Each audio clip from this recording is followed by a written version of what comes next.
So what are things I can do?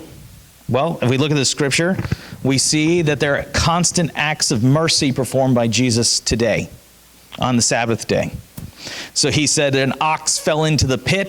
Who's not going to get the ox out of the pit? Well, if you think about it, two things are happening there.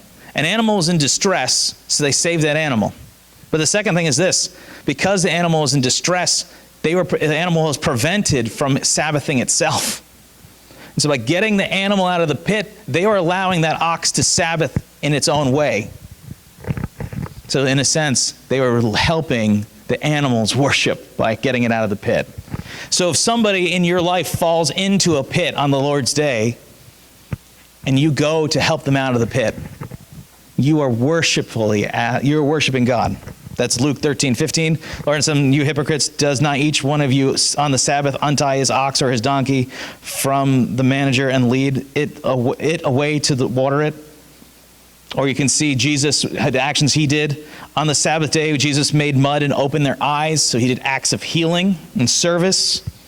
Or again in John 5:9, and once the man was healed, he took up his bed and walked, and that day was the Sabbath. Or the man with a withered arm in 12:10, where he had him and reformed his arm.